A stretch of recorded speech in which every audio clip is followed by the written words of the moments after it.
အခမဲ့တန်းတန်းလေးမှာအမတို့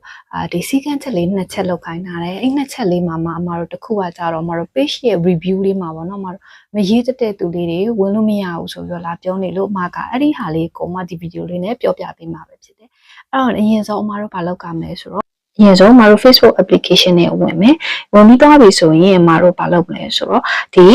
ညာဘက်ထောင်လေးမှာအမတို့ဒီ search bar လေးရှိရဲ့အဲ့နေရာမှာအမတို့ရဲ့Smessy Fashion Design Studio ဆိုပြီးအမတို့ရိုက်ရှာလိုက်ရင်အမတို့ဒီမှာအပေါ်ဆုံးမှာ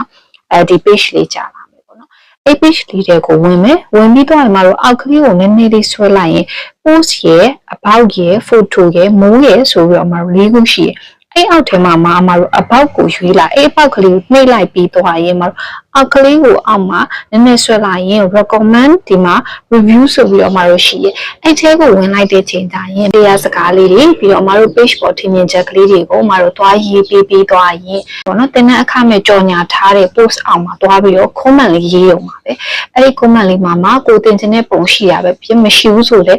ဒီမှာ review လေးမှာပေါ့နော်စာလေးရေးပြီးဆိုရဲတင်တဲ့အခမဲ့ကြော်ညာထားတဲ့ post အောက်မှာသွားပြီးတော့ comment လေးရေးရုံပါပဲအဲ့ဒီ comment လေးမှာကိုတင်ချင်တဲ့ပုံရှိရပဲပြင်မရှိဘူးဆိုလေဒီမှာ review လေးမှာပေါ့နော်စာလေးရေးပြီးဆိုတဲ့အကြောင်းလေးကိုအမတို့ဒီ comment box လေးထဲမှာအမတို့ရေးခဲ့ပေးရင်ရပါပြီအဲ့တော့အမတို့ဒီနေ့ဝင်လို့ရတဲ့သူလေးတွေအားလုံးကိုအမတို့ဒီ page ပေါ့နော်အခမဲ့တင်မဲ့ link လေးကိုအမတို့အားလုံးကိုပို့ပေးမှာပဲဖြစ်ပါတယ်အမတို့ဒီမှာကန်ထားတာကအကုန်လုံးအမတို့မတင်ပေးပါဘူးအယောက်50တိတိပဲအမလက်ခံပါပါအဲ့တော့အမြင့်ဆုံးတွားပြီးတော့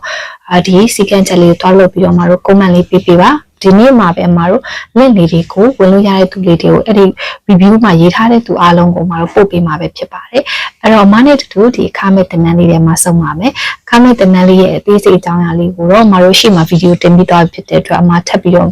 ဒီ video လေးမှာထပ်မပြောလိုက်တော့ဘူးပေါ့နော်အဲ့တော့နောက်ထပ်တော့ sharing video လေးတွေမှာအမနဲ့တူပြန်စုံပါမယ်ရှင်